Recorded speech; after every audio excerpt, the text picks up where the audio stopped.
Projeto Memória Petrobras, depoimento de Aloysio Pelon, entrevistado por Márcia de Paiva. Rio de Janeiro, 23 de março de 2007. Realização Museu da Pessoa.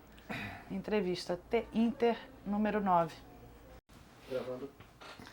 Boa tarde. Gostaria Boa tarde. de começar a entrevista pedindo que você nos diga seu nome completo, local e data de nascimento.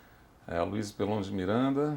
Eu nasci no Rio, 25 de junho de 59. Aloysio, você pode me dizer qual é a sua formação? Eu sou geólogo, fiz 4 anos de geologia no Fundão e no final do 4º ano a Petrobras fez um concurso, isso já não existe mais, só houve 2 vezes, né, onde ela não só ela dava uma bolsa, ela fazia um 5º ano de estudos em Salvador, mas ela conseguia a transferência de todos aqueles que passavam para a Universidade Federal da Bahia e a partir da formatura a gente era imediatamente contratado caso passasse no curso, nesse cursinho da Petrobras, que era dado em conjunto com o 5º ano. Então eu tenho o diploma da Bahia, mas a maior parte da minha vida universitária foi no Fundão. E você então ingressou, você passou no curso e ingressou em que ano na Petrobras? 4 de janeiro de 82, 25 anos já. Para qual área você foi? Eu fui direto para... Na realidade eu fiz concurso para a Petrobras, onde eu imaginava Petrobras Brasil, né? Mas faltando um mês para a conclusão do curso, houve então nós fomos comunicados que haveria um grupo reduzido de estudantes que seriam contratados pela Braspetro, né? Então eles deram preferência a quem tivesse um bom desempenho no curso e que tivesse fluência em inglês. Aí como eu morava no Rio também, interessante que a sede da Braspetro era no Rio e eu tinha sempre vontade de trabalhar em alguma coisa que envolvesse conhecimento de novas culturas, tal, experiência de exterior. E aí eu vim direto para a Braspetro. Naquela época que você chegou então na Braspetro, quais eram as áreas de atuação? Naquela época, a Braspetro era uma empresa, ela tinha vindo de uma experiência assim, era uma subsidiária muito pequena em relação à Petrobras. Você vê, hoje a Braspetro, hoje a área internacional da Petrobras produz em torno aí de 250 mil barris de petróleo por dia. Naquela época ela produzia 4 mil barris, era uma fração do que é hoje, né? E um grupo de pessoas também, de técnicos, de empregados bem menor do que é hoje, que está nessa fase de internacionalização e tal. Quer dizer, a Braspetro ela foi criada mais por conta de atender às exigências de alguns países em ter uma contrapartida de investimento no país para celebrar contratos de abastecimento, de fornecimento de óleo a longo prazo, que era uma época de crise de petróleo. Então a Braspetro era um grupo pequeno que trabalhava basicamente naquela época ainda existia um grande trauma da Braspetro, que ela descobriu campos gigantes. Os maiores descobertos dos anos 70 no mundo foram feitos pela Braspetro no Iraque, né? Os campos de Majnun e Naharun. Alguns poucos anos depois, o governo iraquiano ele tomou essa concessão da Braspetro, pagou uma indenização muito alta, 300 e poucos milhões de dólares na época, era muito dinheiro, e deu ainda um desconto de $1 por barril, um contrato de 10 anos, também bastante dinheiro, para a Petrobras, para a compra de óleo iraquiano. E ela assinou com a Braspetro um contrato de assistência técnica no Iraque. A Braspetro ia ser contratada para fazer o desenvolvimento do campo de óleo, mas como uma empresa de serviço, né? Não mais como concessionária, como uma empresa com participação no bloco, não éramos 100%. Então, logo depois dessa assinatura do contrato, um ano e meio depois, estourou a guerra Irã-Iraque.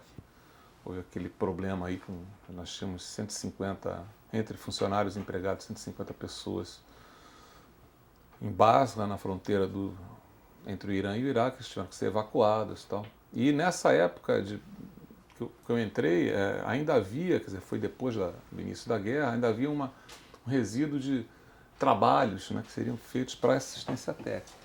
E ainda, no primeiro trabalho na Braspetro foi mapear um dos horizontes produtores do campo de Majinum. Imagina. E também depois eu trabalhei com Líbia, logo depois... Mas eles estavam ainda em guerra? Não, já tinha sido cancelado, quer dizer, praticamente a atividade no país tinha sido cancelada, a Braspetro estava terminando um relatório grande para entregar, acho que talvez tenha sido o último relatório relativo a esse contrato de serviço. Né? E meu primeiro trabalho lá foi fazer um dos mapas que complementou esse trabalho. Né? Mas daqui do Rio? Daqui do Rio. Né? Tá. Depois eu comecei a trabalhar com Líbia e imediatamente depois com Iêmen, até eu ter um envolvimento maior com Iêmen e ser expatriado para esse país. Né? Então me conta essa experiência no Iêmen. Conta pra gente o que é o Iêmen. Bom, o Iêmen hoje é muito diferente do que era naquela época, né? Porque naquela época o Iêmen era um país árabe comunista, né? Era um sistema bem rígido e havia uma base militar russa em Aden. Na época ainda era Guerra Fria, ainda estava em vigor. Tinha uma base americana que era Diego Garcia, uma base russa que era Aden, uma base francesa que ficava em Djibouti, que eles controlavam a entrada do Mar Vermelho. Né? E o Iêmen era uma base russa. Né? E é um país paupérrimo, o Iêmen do Sul, né, na época. Havia o Iêmen do Norte, que era um país, assim, uma república islâmica, tá? E uma república comunista, antagônicos. Né? Então, havia uma situação de tensão entre os dois Iêmenes. Né? E não havia produção de petróleo, a principal riqueza do país era a pesca, tinha uma refinaria e tal. Mas nós, inclusive, tivemos muita dificuldades assim, materiais mesmo no Iêmen, questão de moradia. Né? Eu morava num apartamento, acho que foi, assim, em termos materiais, a pior sucursal da Petrobras no exterior, assim, disparado em toda a história. Porque eu passei 2 meses morando na casa do gerente geral porque não havia um apartamento para mim. Quando foi disponibilizado, era assim, tipo um BNHzão, uns edifícios assim, de 3 andares, pré-moldados, sem elevador, no meio de um areal. Né? Então era E um calor tremendo, a gente tinha ar-condicionado, tinha ar-condicionado na cozinha, até era um negócio de louco. E você não podia andar na rua entre 10 da manhã e 2 da tarde, porque era simplesmente impossível aguentar o calor. Só de carro com ar-condicionado? Só carro. E a gente descia, eu era casado na época, recém-casado, né? E a gente descia para trabalhar, que a minha ex-esposa trabalhava numa subsidiária da Petrobras, a Brasóil. Ela era analista de sistemas, então fazia um trabalho local, né?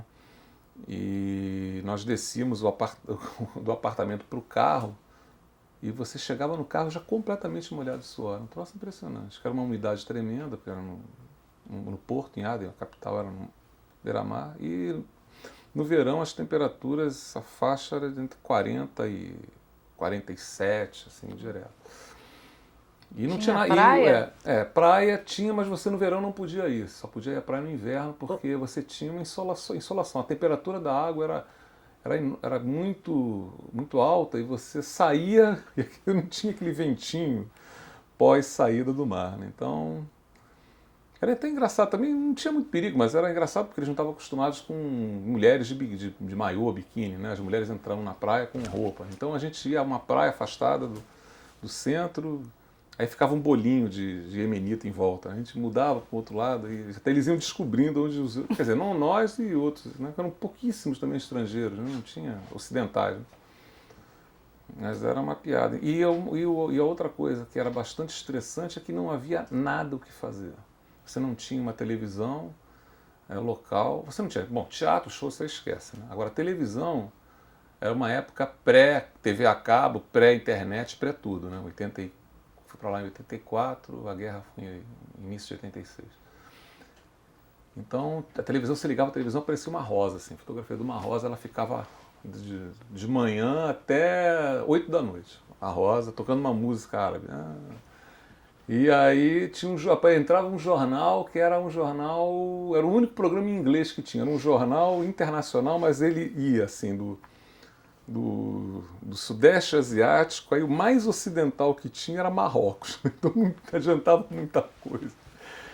E não tinha nada para fazer, nada. Você não tinha assim. Eu me lembro que a gente tinha saudade de sofá. Era uma coisa interessante. A saudade de sofá é uma coisa que só quem morou no IEM sabe. Você não tinha conforto, não tinha um lugar. Assim, vou para um bom restaurante, ficar bem, vou para um lugar confortável. A minha casa não era confortável porque não tinha móveis para comprar. Os móveis do Estado, era um país comunista, né? Então eram uns sofás horrorosos. Né? Aí de vez em quando a gente fala, pô, mas sofá bom, uma saudade. Quando a gente saía de férias, né? A gente gostava assim de comer uma torta assim de fruta, não tinha. Sabe? Então a gente dava muito valor às pequenas coisas. E como é que vocês se comunicavam também para fazer as compras? Não, Tinha gente que falava era inglês? Era uma colônia, ex-colônia inglesa, né? Eles ficaram independentes em 67. Então o pessoal mais velho falava inglês. O pessoal mais novo era mais complicado, né? Mas a gente conseguia. Nós tínhamos os empregados locais, né, que também falavam inglês, né, mais velhos. Né. Tinha um mais novo, que era um desenhista que eu contratei. Eu tinha 20, eu fui para lá com 24 para 25 anos, muito novo. E eu me lembro que eu contratei um desenhista, ele já tem uns 37 por aí. Contratei um desenhista, fiz uma seleção lá, ele ficou eternamente grato. Né. Aí, 6 meses depois de contratado, ele tinha assim alguma já mais confiança, tal. Aí nunca tinha falado nada assim pessoal, né? E aí ele veio me chamou num canto, eu queria muito fazer uma pergunta para você, onde é Abdul Gafur. Eu pode fazer. Eu queria saber como é que é esse negócio de namorar, que você me explicasse, muito humilde, assim, falando, como é que é namorar? Aí, olha, você conhece assim uma moça? E aí você leva para jantar, leva para o cinema, dá uns beijos, tal, não sei o quê. Ele ficava assim maravilhoso. Mas você, como é que você faz para dar um beijo? Não, vem cá, vocês não fazem o quê? Não, aqui não tem nada. Como? Não tem nada. Não tem nada. Aqui a gente tem que juntar dinheiro para pagar o dote. E você, se você é mais pobre, logicamente que você não vai conseguir uma esposa das mais formosas, né, que tem um dote maior. E mesmo assim, o pessoal do fim da fila já é difícil porque você tem que ter um dinheiro para pagar tal. Mas ele não sabia, ele não tinha, sabe, o que é esse negócio de pegar? Não, você não vai ao cinema, o que você faz no cinema? Não, você abraça. Mas como abraça? Abraça, pega lá, abraça, tal, não beijo. Era, quer dizer, um negócio assim de louco. Era muito engraçado porque é uma cultura completamente diferente e tem essas coisas. Né? Eu me lembro que depois da guerra eu voltei lá, nossa, eu tive que. A minha sorte é que eu sou muito alto, né? Porque os caras voaram em cima de mim para me beijar, né? Porque eu estava vivo, né? Então, muitos estrangeiros morreram. A cidade tinha 200 mil pessoas, morreram 16 mil na guerra. E aí eles quiseram, eu voltei lá 2 meses depois, né? Eles vieram me abraçar, beijar, falaram, pelo amor de Deus, tudo, menos beijo. Não dava. Mas era isso, era uma vida assim, culturalmente era uma coisa, é muito, tem um pseudo-glamour você, não, você vai morar no exterior. Olha, uma terça-feira à noite, assim, você já no 4º, 5º mês, você já perdeu a novidade, né? Num país desse é uma tortura. É só quem teve para saber o que é a monotonia. A gente distraía jogando carta e tal. Mas e você passou quanto tempo? Eu fui primeiro em missão temporária, fiquei 45 dias. Depois eu voltei com a minha esposa na época e fiquei mais uns 15 meses. Ia ficar mais 2 anos, né? Mas aí estourou a guerra. E sua esposa também, para ela também não era? Não era pra ela. Olha, ela era um ano mais nova. Eu tinha 24 a 25, ela 23 para 24. Ela nasceu e se criou em Ipanema. Né? Então houve um pequeno contraste cultural. E, bom, eu sou geólogo, né?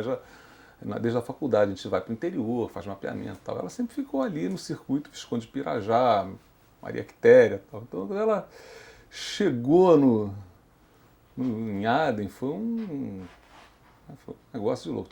Tem a parte boa que é você, né, tomar contato com aquilo tudo, mas depois de 3 semanas isso acaba, né? E aí você tem que conviver com um cara que você contrata para limpar a tua casa. Se você vai olhar, ele está com o pé na pia da cozinha lavando o pé. A gente já pegou, meu amigo não vai lavar o pé na pia da cozinha. E coisas do gênero. Então, ela só conseguiu ficar mais equilibrada assim quando ela começou a trabalhar. Aí ela tinha, né, ela tinha uma ocupação, dava para passar o tempo. Mas era muito torturante o dia a dia, né? Era complicado. E vocês tiveram sucesso lá no Iêmen? Em termos de fazendo resultados? Não, perfuração? na realidade, nós estamos fazendo toda a parte pré-perfuração, né? A parte de aquisição de dados sísmicos no deserto. E depois nós perfuramos o primeiro poço, ele descobriu, foi uma descoberta subcomercial de gás. Naquela época gás e nada era a mesma coisa, né? Uhum. Então, e no final desse primeiro poço é que houve a Guerra Civil. E aí as famílias não voltaram depois da Guerra Civil e houve pessoal em missão temporária, foram furados mais 2 poços, mas que não resultaram em nada comercial. E a decisão foi abandonar o país, né? Mas talvez se a gente tivesse ficado, quer dizer, havia outras áreas, nós éramos praticamente os pioneiros, era uma área que ninguém havia perfurado, então até você conseguir ter algum resultado positivo numa situação dessa, demora um certo tempo. Não é na primeira experiência que você vai ter êxito, né?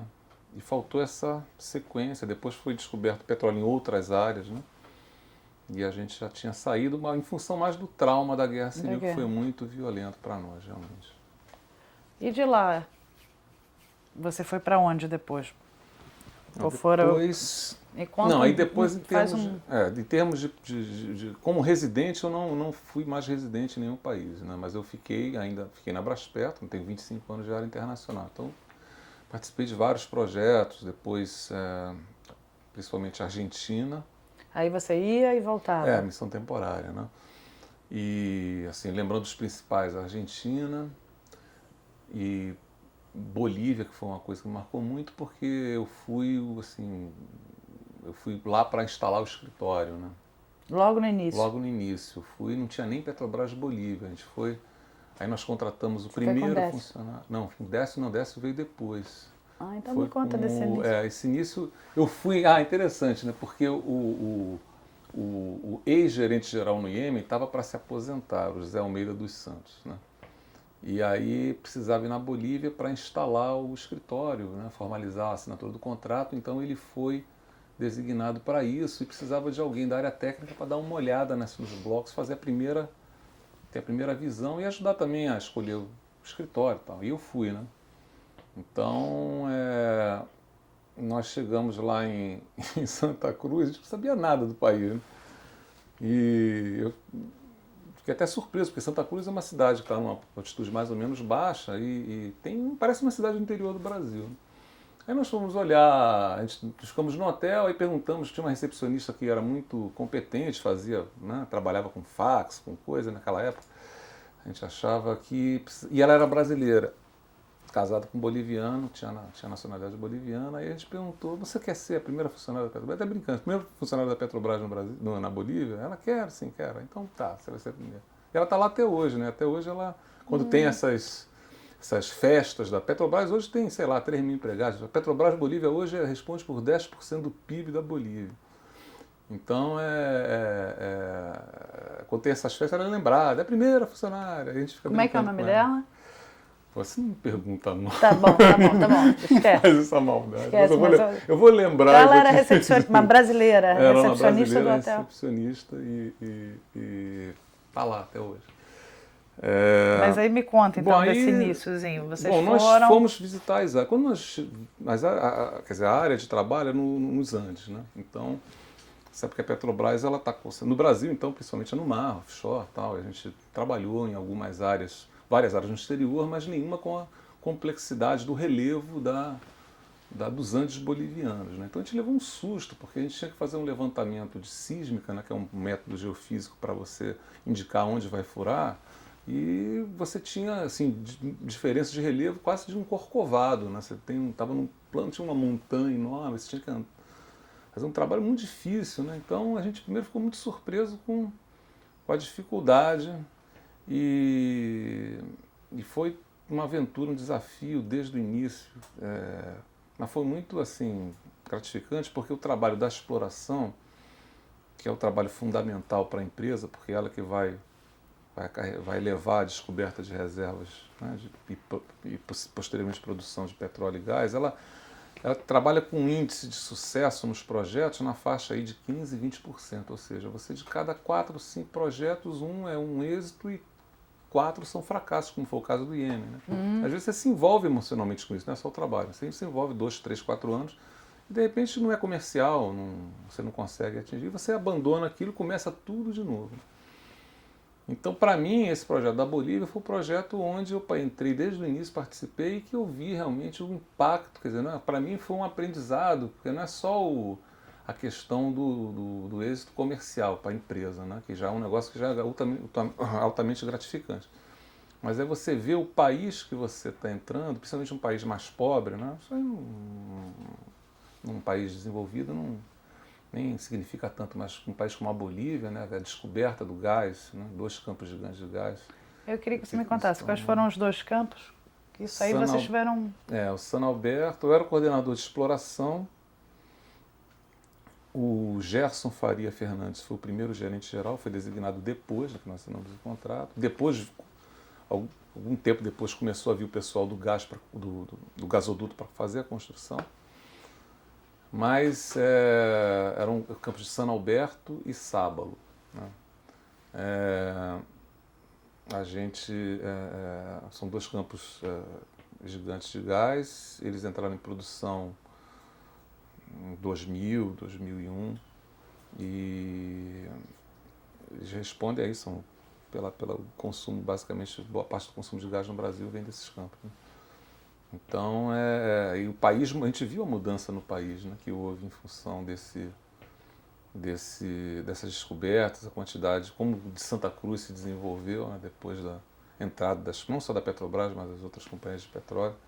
E a gente lamenta, né, ver hoje a situação um pouco caótica que está o país, né, com esse desrespeito aos contratos, essa situação que pode ser uma situação que traga um certo benefício imediato para o país, para a Bolívia, né, em termos de tirar um pouco mais de dinheiro e tal, mas ele prejudica os investimentos a longo prazo. Né? Quem é que vai querer investir num país onde as leis, os contratos são desrespeitados? Né? Então, é uma coisa complicada. E a gente fica assim... E as perdas para a Petrobras? Como é que você está vendo essa... Que na realidade... lógico que há perdas, né? Mas essa negociação espero que termine. Eu não estou acompanhando isso daí, estou vendo de longe, mas espero que isso aí chegue numa situação de acerto, né? De acordo entre as partes. Né? Mas é duro, por exemplo, para mim ver o campo lá, a unidade lá,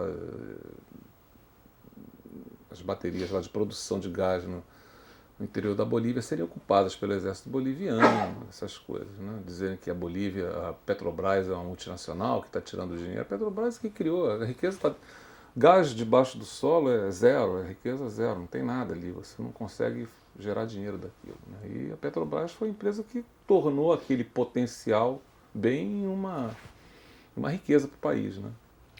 E a Petrobras até lá também chegou a criar algum projeto também na Bolívia de responsabilidade social? Você chegou a acompanhar isso? Cheguei, mesmo em todas as fases de investimento da Bolívia, da Petrobras na Bolívia, você tinha uma parcela de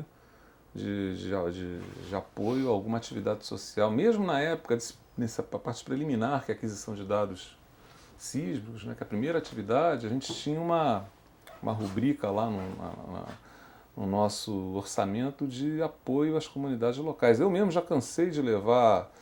A gente ia de aviãozinho monomotor, né? Então tem milhares de histórias, mas de qualquer maneira a gente levava, construía escola, construía posto de saúde nas áreas onde nós operávamos, né? Levava aquele sistema de energia solar para colocar nas casas, né, que estão aí nas fazendas, nos sítios. E era uma boa convivência também? Não era, naquela época a gente tinha uma excelente convivência, né, com o pessoal local. De Santa Cruz sempre foi muito bom e continua sendo, mas o pessoal do campo, né, eles eram muito organizados, né, não era como no Brasil que eles... Não, lá eles eram organizados em grupos mesmo, em tipo, né, um sindicato, né, rural, né, era muito ativo, mas a gente tinha um excelente relacionamento. Agora a situação ficou um pouco complicada, mas foi uma experiência muito boa. Eu andei muito no interior da Bolívia, um país muito bonito, né, mas muito pobre, com muitos problemas, não tem muita infraestrutura, né. E aí você acompanhou então esse projeto na Bolívia durante quanto tempo? Na Bolívia eu fiquei justamente o que a área internacional, a parte de exploração cuida, né? Aqui na sede a gente implanta o projeto exploratório, né? Então a gente é designado um coordenador, né? Esse coordenador e o grupo de trabalho fica baseado aqui no Rio, mas vai visitando esses países. Aí quando há uma descoberta, no caso da Bolívia, se monta uma estrutura de exploração local. Aí você tem um gerente de exploração, geólogo, geofísico lá. Então entre 96 e a descoberta foi em 98, de 96 a 99 sei lá, quase metade do meu tempo eu passei indo e vindo de Bolívia. E eu tenho muitos amigos na Bolívia. Hoje mesmo tinham 2 geólogos da Petrobras Bolívia que estão aqui no Rio e eu praticamente contratei os 2 e é muito interessante que a gente fica lembrando as histórias, né? É bom demais. Você passou rapidamente pela Argentina. O que foi a sua atividade em relação à Argentina? Na Argentina assim, é mais assim, espaçado, né? Nem foi tão intenso, mas nós tivemos nós tivemos uma assinatura de um contrato num bloco no norte da Argentina, que tem produção, depois foram descobertos alguns campos de gás, mas não era operado pela Petrobras. A Petrobras era sócia, né? Então já havia reuniões de trabalho na Argentina no início dos anos 90. Né? A Petrobras já estava lá ou ainda estava entrando? A Petrobras ela tinha acabado de entrar, tinha um escritório pequenininho, porque logo depois começou uma atividade da primeiro bloco no offshore, onde nós operamos, quer dizer, fora do Brasil, onde nós tivemos a operação, nós conduzimos trabalhos. Era chamado Bloco San Julián, e eu também fui coordenador de exploração nesse bloco, né? Esse foi um sucesso exploratório. Era uma área que nunca tinha sido perfurada, uma fronteira, como a gente diz, né? E não conseguimos ter êxito. Assim, de lá para cá, nenhuma companhia conseguiu achar nada ainda no offshore da Argentina, tirando o sul do país, né? O extremo sul. Mas, e depois eu também participei mais ativamente dessa compra da petroleira Pérez Compan, que hoje em dia virou a PESA, né? Toda a análise de ativos de exploração, quer dizer, foi feita por um grupo do qual eu fazia parte. Então eu estive na Argentina algumas vezes. Que fez um crescimento também. Foi da área não só da Argentina, mas da área internacional, né? Foi em termos de produção e reserva, foi um crescimento, sei lá, mais de 50%, né, com essa compra. Teve um impacto muito grande aí na área internacional. Depois disso aí, eu voltei ao Oriente Médio, como sou coordenador ainda de exploração de atividades no Irã, no Golfo Pérsico. A gente está perfurando um poço agora, né? No Irã mesmo? No Irã, no Golfo Pérsico iraniano, no mar. E ano passado, também 2 blocos na Turquia, nós temos está naquela fase pré-descoberta, né? Tanto o Irã quanto então toda a parte exploratória tocada aqui da sede e a gente eventualmente acompanha no exterior, né? E do Irã, quando vocês vão lá, lá é offshore? E offshore. Vocês ficam baseados aonde? Em Teherã mesmo. Em Teherã mesmo? Em Teherã. Qual é o clima de Teherã atualmente? Olha, eu estava em Teherã quando os americanos entraram em Bagdá, né? Derrubaram aquela estátua do Saddam e tal. Não via nada na rua, nem soldado na rua, nada. Não tem nenhum clima também para não tem um clima, não, nada. Olha, é um país que você superficialmente não tem problema nenhum. Você sabe dos problemas, das tensões internas, quando você conversa com os funcionários locais, você vê as mulheres, as funcionárias, né, quando elas vão ganhando um pouco de confiança, elas vão reclamando dessa questão da rigidez. Né? Tem uma polícia de costumes, né? Elas podem ser presas na rua se elas estiverem usando adequadamente lá o xadó. E isso aí, às vezes... Mas tem funcionárias mulheres na Petrobras? Tem uma secretária, tem uma contadora e uma recepcionista. Mas são 10... É uma história pequena, né? São uns 7, 8 empregados locais e 3 expatriados. Desses 8, 9 aí, tem 3 mulheres, né? E você vê um ônibus passando, as mulheres estão lá no fundo e os homens na frente. É uma piada, né? Pelo menos elas podem dirigir, né? Na Arábia Saudita a mulher nem pode dirigir. E é interessante que os shopping centers tem um dia da semana que é só mulher, o resto só homem. Então tem coisa mais radical, né, do que o Irã. O Irã é mais soft. Então você está acompanhando Turquia? Irã. Agora na nova reorganização, eu estou como gerente, isso dos projetos ativos, né? Hoje em dia, Turquia e Irã. Mas então me explica, tem os projetos ativos e novas oportunidades e estudos regionais. Sou gerente a minha gerência, né, na qual sou responsável, ela cuida de novos projetos exploratórios no mundo fora do Brasil e de estudos regionais, para você ter um conhecimento prévio e tal. E além disso daí eu cuido, porque isso foi uma mudança relativamente recente, né, foi de outubro do ano passado, eu cuido da coordenação desses 2 projetos ativos em atividade, o Irã e Turquia. Essa parte de estudos, Aloysio, como é que vocês também fazem a escolha? Como é que vocês até têm uma parte de estudos regionais, que é isso, para ver até... Fala o seguinte, a área internacional, como ela está organizada, ela tem eu trabalho debaixo da gerência executiva de serviços técnicos, né? No caso de geologia, geofísica, exploração, produção, reservas, parte de downstream também. E tem uma outra gerência executiva que é de novos negócios, né? Só que essa gerência é uma gerência que cuida assim, de contatos com empresas, ela não tem geólogos e geofísicos, né? Então ela faz toda a entrada de novos negócios vem por essa área de novos negócios, mas a avaliação exploratória desses blocos, logicamente que a gente trabalha em conjunto, né? Feita na minha gerência, né? A avaliação exploratória.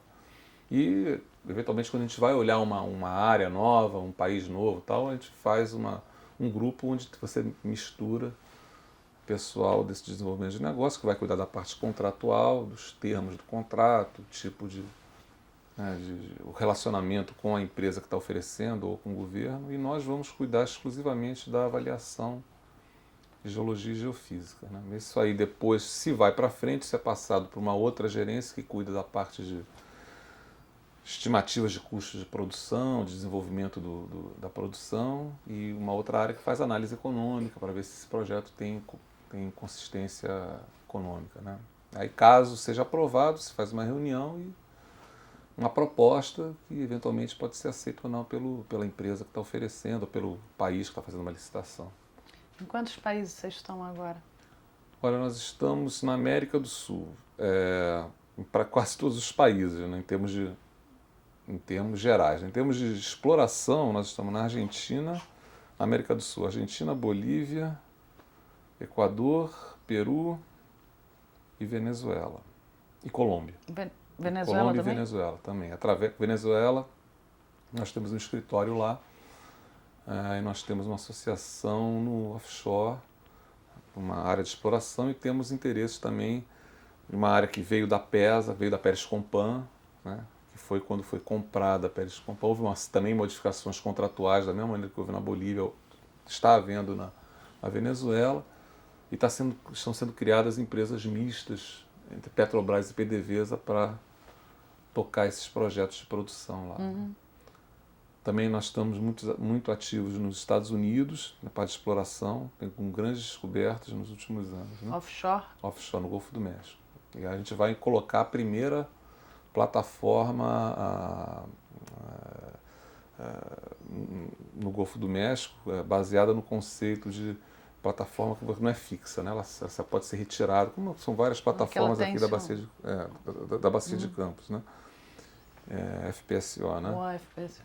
E isso aí, no caso do Golfo do México, é interessante, primeiro porque você acaba tendo que ter a aprovação do órgão regulatório americano, que é muito rígido, né? Isso abre um reconhecimento até ao trabalho dos engenheiros, da parte de engenharia da Petrobras. E então, essa parte de questões de furacões, né, que é comum lá, isso facilita muito a retirada. A gente está para desenvolver alguns campos grandes lá. Nos próximos 5, 10 anos, a gente vai ter um crescimento muito grande lá. Na África, a gente está... Na Nigéria, nós vamos adicionar 150 mil barris por dia, né, à produção da área internacional aí nos próximos 2, 3 anos. Já tem 2 campos que nós somos associados. E tem áreas de exploração também. Em Angola, a gente assinou uma série de contratos ano passado. Também está muito ativo. Na Tanzânia, a gente tem... Também na África, a gente tem áreas no mar. Na Líbia, a gente tem uma área no mar. Na Turquia, uma área exploratória no Mar Negro, 2 blocos. No Irã. E a gente está cada vez mais indo para o Sudeste. Paquistão nós temos também, recentemente também associado, uma coisa pequena, mas que vai dar assim noção que a gente está indo cada vez mais para o Oriente. Agora a gente está focando no Sudeste da Ásia, vendo se consegue alguma coisa. Vocês estão com um escritório na China? Escritório na China e um escritório em Singapura, nessa parte de trading e tal, mas eu sou da área de IP e a gente está buscando através desses, quer dizer, com esse ponto de apoio nesses 2 países, a gente está tentando buscar oportunidades na Ásia, né? China é uma boa promessa? A China, ela tem um mercado, né, fabuloso, ela tem algumas dificuldades na parte de exploração, não são um mercado que está tomado praticamente pelas empresas estatais chinesas, mas que está se abrindo, né, tem uma série de oportunidades. A gente está negociando alguns blocos, talvez a gente consiga assinar algum contrato aí, talvez esse ano ainda, né? Mas eu acho que é inevitável que a Petrobras ela chegue até o Extremo Oriente, né, de alguma maneira, no curto prazo. E tem um foco específico? Você está falando aqui que vocês estão indo mais para o extremo, para a Ásia, mas vocês têm algum foco? Definido? O foco da área internacional, à medida que ela foi criada, depois da Braspetro, era Américas, né? América Latina, Golfo do México e Oeste da África. Quer dizer, os investimentos da área internacional, eles estão concentrados nessas 3 áreas aí que eu te falei. Agora, a gente não pode ficar parado, porque no duro, o que acontece é que as empresas com essa alta do petróleo estão supercapitalizadas, as empresas de petróleo estão com muito dinheiro. E a competição por áreas, né, disponíveis para exploração é muito grande. E a exploração não é também como um canavial. Você vai lá todo ano planta cana e você tem as bacias, né, sedimentares que produzem petróleo, tem início, meio e fim, né? Então, por isso, cada vez mais as companhias estão indo para águas profundas, ultraprofundas. Isso aí acarreta num incremento de custos, né? Uhum. Então, o mercado está muito competitivo, tudo muito caro, né? Por exemplo, com essa demanda da China por aço, todos esses, por exemplo, o custo de material de poço, né? Você conseguir colocar uma sonda, tudo isso está... Hoje tem preços de serviço, custos de material que está, sei lá, 2 vezes o que era há 3 anos atrás, né? Até mais. Então a gente a gente tem um foco, mas está começando a ver que até essas áreas já estão começando a ficar pequenas demais. A gente está precisando ver. O foco, na realidade, é o que é rentável, né? Hoje em dia não tem muito... essa questão geográfica, ela está deixando de existir assim, em uma velocidade impressionante. Eu estou viajando hoje para essas áreas, acabei de vir da Índia e estive em Singapura também mês passado. Eu não sei sinceramente onde eu vou voltar onde eu vou viajar daqui a 3 meses, mas com certeza eu não vou estar no país. E E não, isso acontece com todas as empresas. Do que você estava falando, como é que você vê a própria Petrobras nesse cenário mundial? A Petrobras, ela por ser uma empresa estatal, ela tem algumas vantagens em países, em países onde que detém alguma cultura, por exemplo, países árabes, né? Eles valorizam muito a associação entre uma empresa de petróleo e o governo. A gente procura, quer dizer, a Petrobras hoje, tecnicamente, ela é reconhecida como uma empresa privada, né? Você vai aos Estados Unidos, você é tratado como uma empresa, né, um funcionário de uma empresa de vanguarda, né? Mas aí você busca as oportunidades numa competição direta com as outras grandes e muitas vezes a gente leva, né, vantagem. Não é à toa que a gente tem essa vanguarda aí, por exemplo, na produção em campos de petróleo em águas ultraprofundas, né?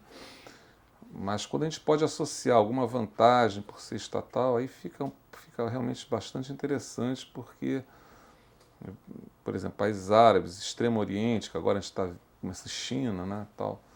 Então é uma vantagem que a gente está tendo. Do ponto de vista de pessoal, eu acho que o brasileiro ele tem uma vantagem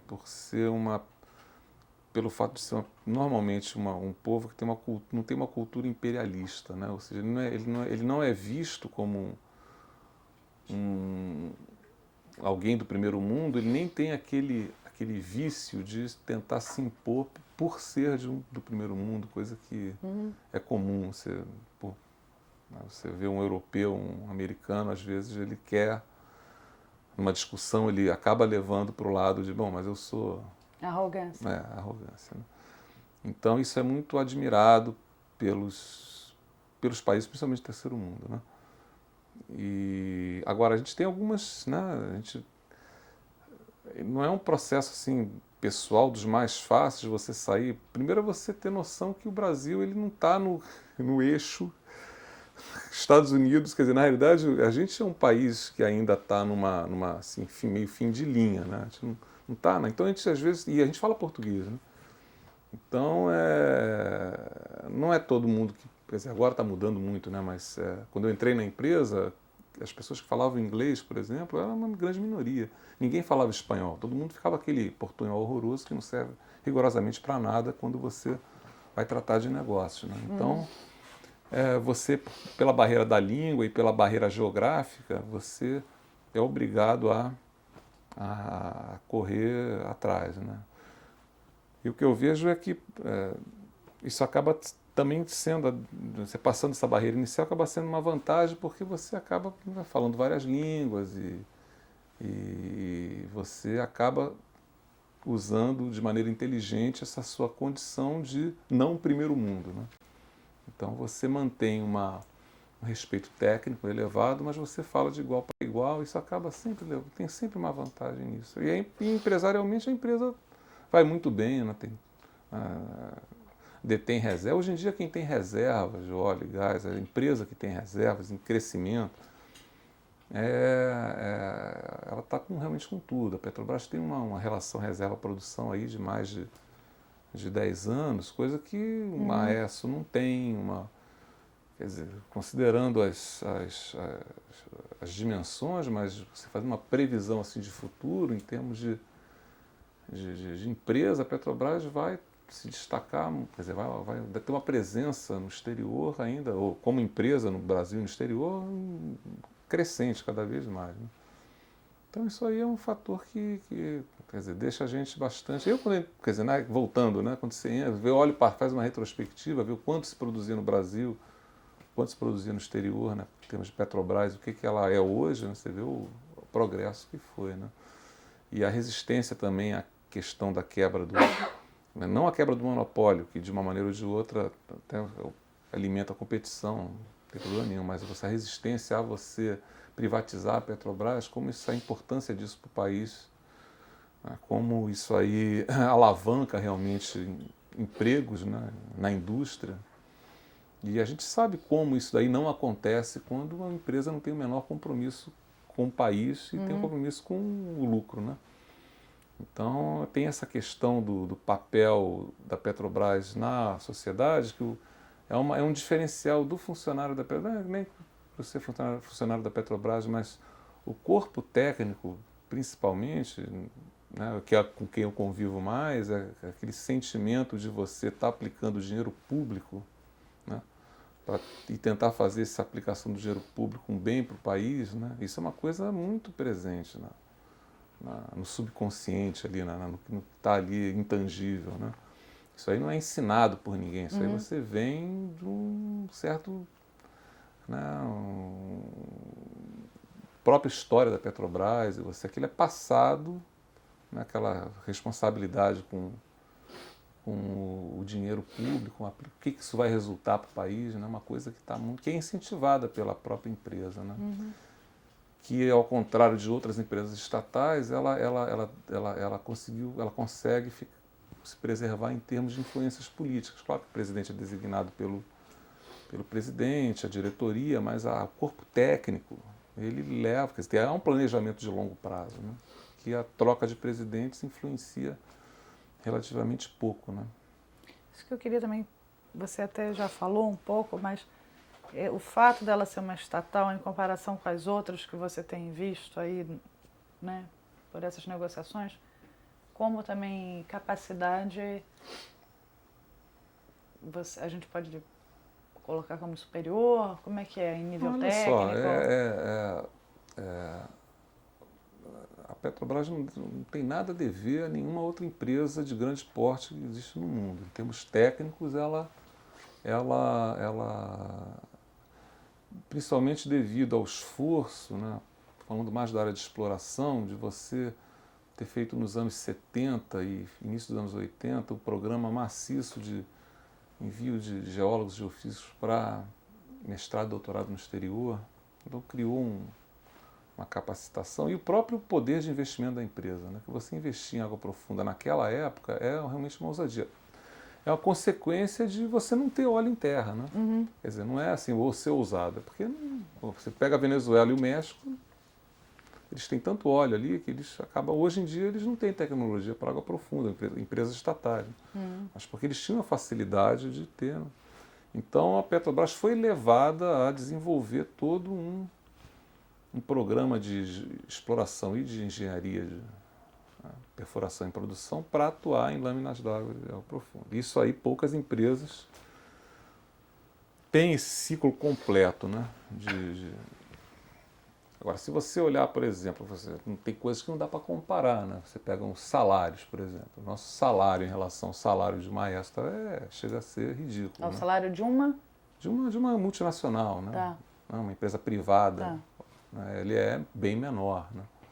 Mas você veja bem que, né, essa questão não é querer ser melhor do que ninguém ou querer ser mais puro que ninguém, mas se você imaginar que várias empresas estrangeiras vieram ao Brasil, se você pegar o número de geólogos ou de técnicos que largaram a empresa para ir para uma outra, claro que tem sempre aquele aspecto da estabilidade, né? Eu vou ficar por aqui e tal, porque a empresa...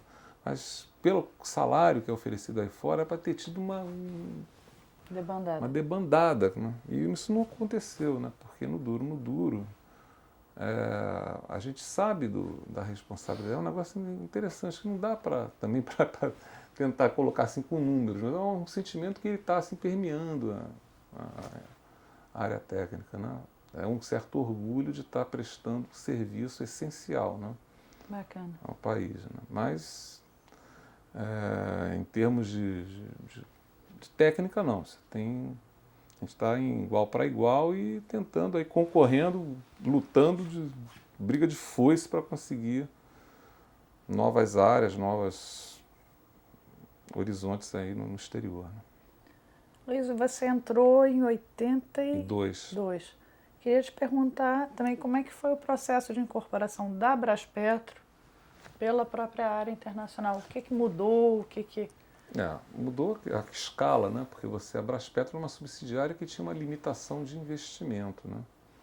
Então era muito pequena, tinha um investimento muito reduzido. Na medida que você entra para a Petrobras, você é incorporado, vira uma diretoria e você tem uma visão, naquela época já, quando da incorporação, a visão era internacionalizar a empresa, então teve uma mudança muito grande no apetite da Petrobras para adquirir novos negócios no exterior, né? Então, comparando a atividade, essa busca de novas áreas que a gente tinha nos anos 80 e 90 com o que está acontecendo agora, é passar do Fusca para a BMW, né? Então, isso para a empresa foi muito bom.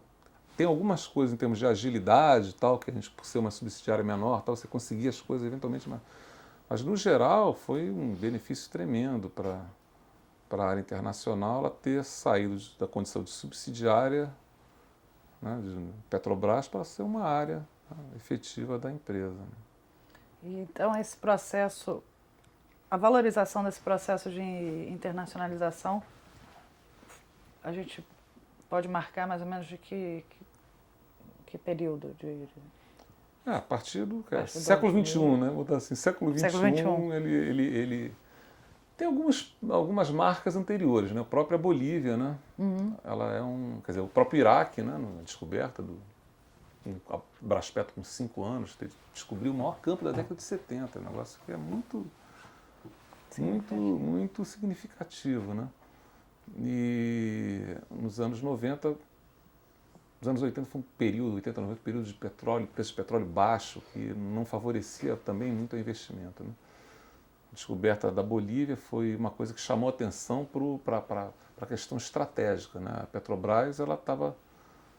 A descoberta de gás na Bolívia, se você considerar o consumo de gás no Brasil e as questões geopolíticas, aí, acho que isso aí chamou atenção para o que pode significar uma atividade no exterior para a Petrobras, né? E aí veio a internacionalização a partir de 2000 e a incorporação da Braspeto à Petrobras. E a tendência é crescer. Nesse período a área internacional vem crescendo. Tanto que a gente está mudando aí para o Metropólio, saindo do diesel. Então não cabe mais, né? Já está em processo de mudança. Mudando de edifício, porque está ficando impossível. Ali tem na espaço. Chile mesmo? Na Chile, mas lá, seguindo depois do BNDES, tem um prédio grande ali do Metropolitan, a gente está indo para lá. A área internacional vai ficar toda ali, né? Vai ficar concentrada lá? Vai. E é isso. Daqui a pouco a gente dá a volta. Estamos chegando na Ásia, daqui a pouco a gente chega no Chile e dá a volta ao mundo. Leise, dos projetos que você participou, coordenou ou acompanhou, qual o que foi mais marcante para você? Você até já falou, mas enfim... O mais marcante para mim, quer dizer, em função do resultado, né? Em função das dificuldades e do resultado. O IEM também foi dificuldade, foi uma guerra civil, né? Já contei essa história em outras oportunidades, de como é que foi a saída do IEM e tal. Houve uma questão pessoal aí séria, né? Você passar por risco de vida e tal. Foi assustadora a saída? Foi. Conta só pra gente. Não, nós saímos num barco, nós saímos a nado, né? À noite, meia-noite e meia, numa praia tipo Copacabana. Nadaram até o bar? Nós nadamos até um bote preto, assim, que... É uma história longa, não dá. Você tem que ter outra. Me conta um pouquinho. Não, porque nós começou uma guerra civil e nós ficamos presos, não sabíamos o que estava acontecendo, nós ficamos no nosso condomínio, aquele BNH que eu te falei, durante 4 dias, todos os estrangeiros indo embora e restamos nós e os palestinos, né? E houve ataque aéreo, combate de tanque dentro do condomínio, porque era uma restinga e os rebeldes estavam entrando e o governo resistindo, então aquilo mudava de mão, né? E tinha muito armamento no país. Então havia ataque aéreo, combate de tanque, tinha uma bateria de artilharia do lado do nosso prédio que fazia tremer tudo. E a situação piorando, até que numa noite aconteceram várias coisas, várias questões assim, pitorescas nessa guerra também, porque nem tudo é drama, né? Mas nós acabamos saindo com um comboio da ONU, nós saímos de carro, não sabíamos para onde íamos. Eu levei uma garrafa d'água, foi a única coisa que consegui pegar. Entramos no carro da empresa, sem passaporte, sem nada, sem dinheiro. Fomos parar na Embaixada Russa, que era na beira dessa praia, com mais 1.000 estrangeiros. Nos avisaram que havia uns navios, a gente viu na praia uns navios de desembarque de tropa russos, né? Eles negociaram um cessar-fogo por aquela noite, né? E no duro, aquilo foi às 4 da tarde e 4 da tarde aquilo não andou até meia-noite. Aí nós vimos um pessoal francês indo para um outro canto da praia, tudo escuro, né? E nós seguimos esse pessoal e vimos um soldado inglês. Aí nós conversamos com ele, era aquele iate britânico, o iate da rainha, que estava indo para a Austrália, e ele foi desviado para retirar os ingleses. E aí ele acabou retirando. Nós tínhamos uma área, nossa área no nosso sócio lá era a BP, né? Então nós somos sócios, tal, brasileiro, Petrobras. Aí ele fez contato com um navio, o navio deu permissão para a gente sair também, mas nós saímos. Eram 16 adultos e 9 crianças. Não, eram 9 funcionários e 16 esposas e crianças. Então eu não tinha filho na época, eu saía, fazia fila de 10, assim, de mão dada, e a gente entrava no mar. Nadando. Um soldado na frente, outro atrás. Eu estava com a filha de um colega que tinha 3 filhos, de 7, 9 e 11. Tinha um menino de 10 meses que saiu assim. E eu levei a menina no ombro. Lógico que você pisa em buraco. Tem detalhes, né? Que a praia era uma praia que era proibida. A gente só tomava banho nas praias da Bahia, né? Que estavam ocupadas na guerra. Aquela praia de fora, de mar aberto, tinha muito tubarão. Então nós tivemos que entrar nesse mar. E até a menina falou, minha mãe não me deixa entrar aqui, porque tem muito tubarão. Eu falei, mas minha filha, 00:30, tubarão, se tem tubarão, tá dormindo. Tem tubarão, já tá dormindo há muito tempo.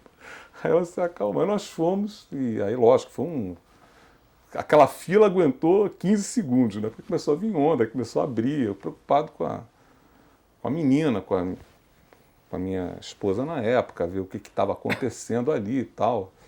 Aí nós conseguimos atravessar a arrebentação maior, né? A onda maior, e os soldados começaram a jogar as mulheres para dentro do bote, né? E eu ali vendo que eu ia, vou subir, né? Não vou ser jogado, eu vou subir. Cadê que eu subi com jeans, eu que sou alto, né? Mas o cara eram um armário, né? Uns 2 metros. Pegaram, já tem um saco de batata, eu caí em cima do pessoal. E muito interessante que eles subiram no bote, né? Então você via a cidade pegando fogo atrás, né? Tudo escuro, né? Só o incêndio do bombardeio, né? Que estava ali, estava com cessar-fogo, mas a cidade estava ardendo. Apocalipse não. Aí você vê aquele bote, né? O soldado em pé falando assim, olha, vocês, naquele inglês britânico, né? Vocês podem ficar calmos, tudo molhado, jogado, vocês podem ficar calmos porque de agora em diante vocês estão sob a guarda da Marinha Real. Faltou aquela música assim de fundo. Dali a gente foi para uma lancha, da lancha a gente subiu no navio, aquela escadinha de corda, aí você chegava, o cara botava um cobertor, você dava nome e tal, empresa, e um número de telex, que era o que tinha, né, na época, um rádio. Né? E aí contactaram a Petrobras. Nós ficamos uma semana incomunicados, ninguém sabia o que estava acontecendo com a gente. Nem nós, nem ninguém, porque a comunicação com o IEM foi completamente cortada uma semana. E aí nós fomos para a Somália Francesa, aí outras peripécias, até a gente chegar, demorando mais 10 dias para chegar na Europa. E sem nada? Sem nada. A Petrobras contactou uma empresa que prestou serviço para o Iraque, que tinha um escritório na Somália Francesa. Só que a Somália Francesa estava apinhada de refugiados do Iêmen. Não tinha hotel, aí nós tínhamos aquelas 25 pessoas, criança, beça, mulher. E sem roupa? Sem roupa, sem nada. Aí essa empresa fez uma coleta de roupa, a gente usou e a gente ficou hospedado num prostíbulo durante 4 dias. As crianças brincando com as moças, né? É muito engraçado. Brincando com as moças lá. Aí chegava de noite, os clientes chegavam, aí a gente se recolhia para uma ala Para não atrapalhar o serviço. Atrapalhar o comércio, né? E aí depois nós fomos para um mototel, nós invadimos, muita história. Mas voltando à questão, né, do... Não, mas tá ótimo. Assim, como isso tem um impacto, você lembra disso para a vida inteira, né? Não adianta. Hoje em dia, graças a Deus, eu consigo me lembrar das coisas, quer dizer, eu vejo essa situação pelo lado, assim, cômico, das vezes, das coisas, né? Mas, eventualmente, uma outra pessoa pode ter, né, traumas aconteceram em função disso aí, né? Você está um bombardeio 4 horas cada bombardeio. Viramos mestres em guerra. Cada batalha é o seguinte, 4 horas, bombardeio cerrado, aí tem uma pausa, 2, 3 horas, aí volta tudo de novo. Mas você começa a se organizar o seu horário em função do horário da guerra. Você sabe que, daqui vai começar esse tiroteio, tá, bomba, 4 horas. Aí fica todo mundo deitado. Você imagina, criança, mulher, todo mundo deitado, 4 horas nos apartamentos. E os apartamentos foram atingidos, os edifícios, né? E abrigo nem pensar, né? Não tinha nada, nada. A gente não sabia o que estava acontecendo, a gente não sabia o que estava acontecendo, não tinha embaixada do Brasil em Aden, não tinha um telefone em casa, não tinha nada. A gente estava ao Deus dará, a gente estava... Não tinha jeito. Então, é uma situação limite, né? Mas o caso da Bolívia tem uma série de dificuldades, várias aventuras para você andar, né, no interior da Bolívia, você andar por aquelas estradas. E depois você vê aquilo tudo, aí quando eu volto à Bolívia, eu vejo aqueles 3 mil funcionários, festa da empresa, você vê aquele negócio todo, saber que você, de uma maneira ou de outra, você contribuiu para que aquilo se tornasse realidade, né? Então, realmente não tem como, né, você deixar de eleger. De repente, se o Irã, se a Turquia, a gente chegar, não é uma outra coisa também para ter um mesmo impacto. Mas a Bolívia, ela né, latino-americana, que você vê, né, uma coisa inesquecível. Me conta mais uma outra história. Pode ser também uma outra que você se lembre agora. Outra história? Você é bom de história. É bom de história, né?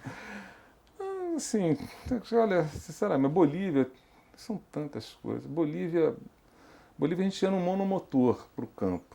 E a gente pegava, fazia o trajeto de Santa Cruz para o sul, os blocos eram na fronteira da Argentina. E a gente ia, normalmente saía com um tempo bom, Santa Cruz chegava, depois de umas 4 horas de voo, a gente chegava lá. Mas às vezes, o que acontece? Você tem essas frentes frias que vêm da Argentina, para a Bolívia, elas sobem acompanhando ali as montanhas, os Andes, né? E com uma velocidade absurda. Que não tem, é uma planície que bate no paredão. Então ela entra violentamente. E a mudança de temperatura, já aconteceu de eu estar no escritório lá em Santa Cruz e tá 30 graus, eu vou para o trabalho e tal, fico no ar-condicionado ali, quando eu saio tá 12. Chegou uma frente fria da Argentina. Negócio assim incrível. E quando você está voando e você encara uma frente fria dessa, é um negócio de louco. Às vezes você está saindo você viaja, normalmente você voa nesse limite planície-montanha, né? Porque tem muita turbulência na montanha. Chega num certo momento você tem que entrar e você vai pulando, um aviãozinho pequeno, você vai pulando montanha a montanha, que vão crescendo cada vez mais, até você chegar no bloco. Quando você está nessa fase de pula-pula de montanha e entra uma frente fria, teve uma vez que chegou num ponto que a gente não vê o topo das montanhas, né? Então a gente voava no vale, esperando baixar, vindo a frente fria, no tempo mudando, com uma turbulência danada, o piloto esperando ter um buraco na nuvem, ou então a montanha baixar e ele conseguir pular, porque são aquelas montanhas assim, norte-sul, né? Então aquilo ali é um desespero. Aí eu me lembro de uma vez que a gente conseguiu chegar e o piloto fez uma aproximação para posar era uma pista de grama mínima. Aí ele conseguiu, deu a volta, vai posar, passou uma porca, assim, com uns 5 porcos, já estava... E teve que arremeter, sair, olha... Ali eu pensei que já tinha, e no IEM quantas vezes já... A gente ia também de monomotor e quando você olhava para baixo, era aquele montanha assim, e já apitou alarme de incêndio, já saiu fumaça de... E a gente vai vivendo, né? Vai adrenalina para isso aí mesmo, vai fazer o quê? A aventura faz parte do trabalho, então? Faz. Eu não consigo me imaginar, sabe, ali atrás de uma caixa registradora, né? Ou então carimbo. Tem que ter uma adrenalina. Não é possível que não é possível conviver sem ter adrenalina. Senão você vai lembrar do quê? Lembrar de nada, né? Aloysio, a gente vai terminando também. Queria saber se você gostaria de deixar alguma outra coisa que não foi falado registrado. Olha, eu acho que quer dizer, eu tenho 25 anos, né, de área internacional. Talvez, quer dizer, eu e mais dois que vieram na primeira turma, que estão ainda, talvez nós sejamos as pessoas que têm mais tempo de área internacional hoje na empresa, né? E o que a gente, quer dizer, vê assim, do histórico, né, de 82 para cá, da mesma maneira que a Petrobras no Brasil cresceu, é o crescimento assim, fabuloso da área internacional e você vê o pessoal novo chegando também com aquela mesma vontade, né? Então acho que é importante você, até esse projeto eu acho interessante, porque de alguma maneira, né, os erros e os acertos, né, que aconteceram nesse período, eles têm que ser passados para as gerações futuras para evitar que erros semelhantes ocorram no futuro, podendo ser evitados se você tiver o acesso a alguma experiência prévia, né? Então eu acho que é muito importante isso, acho muito importante a pessoa que está trabalhando na área internacional, que pretende trabalhar, ela ser muito consciente, não ter esse glamour de exterior. Muitas pessoas vão, olha, eu vou para o exterior, aí depois não se adaptam. Então a pessoa ter muito pé no chão, ter uma noção correta do perigo, que é para não se expor a situações desnecessárias, né? E a alegria de ver essa empresa, essa área internacional, com uma perspectiva de crescer. É muito triste estar numa empresa que você está vendo que a empresa está minguando, vai acabar, você está numa outra aqui. Aí acho que é isso. A gente tem entrevistado as pessoas e uma coisa também, o que é... Tem esse espírito do petroleiro também? Isso tudo aí é o espírito do petroleiro. O espírito petroleiro, eu acho que é muito desse... No caso do Brasil, o que é o petroleiro? O petroleiro é um sujeito que é confundido com uma pessoa rude, que não liga para o meio ambiente. Isso não é nada disso, né? Na realidade, a questão de meio ambiente é uma questão prioritária na empresa e que está sendo cada vez melhor entendida e melhor praticada, né? E o temperamento, né? Eu digo mais do lado do geólogo, né? O geólogo da exploração. O geólogo, ele é uma pessoa que desde a faculdade, para alguém fazer geologia, tem que ter um mínimo de espírito de aventura, né? Então, esse espírito, ele tem que estar presente, né? De você ter desafios, quer dizer, aquilo que eu te falei, né? Você faz um projeto, demora 3, 4 anos, às vezes não dá certo, você tem que começar do zero outro. Mas você não pode perder Você tem que estar sempre renovando a tua capacidade de se animar com as coisas, de se dedicar às coisas. Eu acho que isso aí é o petroleiro, o cara que vai, independentemente do resultado, ele vai para frente, seguindo, até que um resultado bom ele acaba fazendo com que você consiga ver o impacto real do que você pode fazer para a tua empresa e para a sociedade de uma maneira geral, né? Então, eu tivesse que voltar tudo, seria geólogo e petroleiro sempre, né? Porque é difícil você ter uma atividade que você consiga se realizar desde que você tenha que a sua natureza seja essa, né? Eu não estou dizendo que é errado uma pessoa que gosta de fazer alguma coisa mais e não queira se expor, queira ficar dentro de casa, mas eu acho que se você tem um certo vontade de conhecer, de fazer, de criar tal, a indústria do petróleo é o lugar. Luiz, a gente termina perguntando também um pouco de uma avaliação. O que você achou de ter participado do Projeto Memória? Eu já respondi Tá mais ou menos. Já respondeu. Eu acho que inclusive o que eu vejo, mais até pelo fato de ver o pessoal que vem da área doméstica, né, para a área internacional, às vezes eles não têm um determinado tipo de experiência que a gente tem, né? experiência mesmo de exterior, de você ter contato, como é que é um contato com uma empresa de um determinado país, de outro, um governo e tal. Então, esse tipo de experiência, né? E a Braskem era uma empresa pequena e que muita gente já está aposentado. Então, essa cultura do que já foi feito, mesmo principalmente dos erros, né? O que a gente fez de errado, né? Isso aí tem que ficar registrado de alguma maneira, né? Eu acho que esse projeto Memória não é só você contar caso, foi e tal, mas você tentar, de alguma maneira, deixar registrado o que pode ter dado errado, o que você poderia fazer. Esse caso, a experiência do IEM é uma experiência que, bom, a Petrobras tem que ter desenvolver um plano né, em países que tem, né, qual foi a lição? Quer dizer, a Petrobras naquela época ela não tinha um plano para evacuação de um país com alto risco político, né? E isso aí ela hoje já tem. Né? Não sei se é o ideal, mas ela já tem. Né? Então esse tipo de experiência tem que ser registrado para que não ocorra. Os fatos ruins não ocorram mais, os fatos positivos que eles sejam buscados aí no futuro. Tá, Luiz, eu queria agradecer você ter vindo até aqui colaborar com a gente. Muito obrigada.